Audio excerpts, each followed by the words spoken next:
This was the biggest gap in all of the agentic stuff, right? They'll come up in here in the registry, and then you can control kind of who can access them, if there's a deployment to be done, what kind of security policy should apply and all that as well.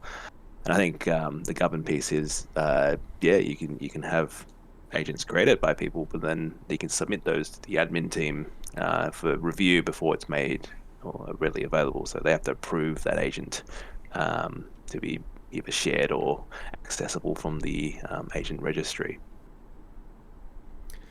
And I think there's a security bit I kind of mentioned already, but one thing that is still in preview is Entra Agent ID. So all of the agents that get created and published, they automatically get a ID assigned to them through Entra. So then you can use that as kind of like an identity in your conditional access policies as well. So you've got that extra, granularity in protecting certain workloads or data from based on what the agent is or does.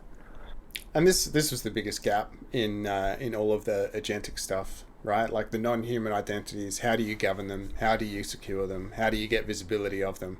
You can see all three of those on the screen right now. But getting access control for your agents, being able to tell it that it can't do this, that it can do that. Being able to establish rules that govern how they behave, how they handle their logging, how they handle what happens with the chat. How did this person get to this point? Being able to go back and go through their chat and view what went wrong or what went right. All of the analytics, everything it's really good. I think this is the sleeper value target or value add on the E7 product.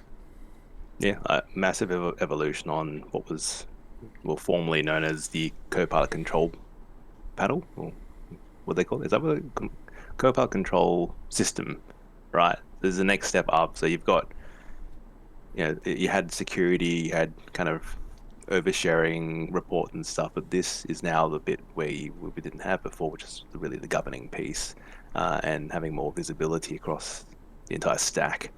But having this and all the investments already in E5 and so on, like there is that massive amount of defense in depth approach here as well. So, the devices, your users, identities, the data.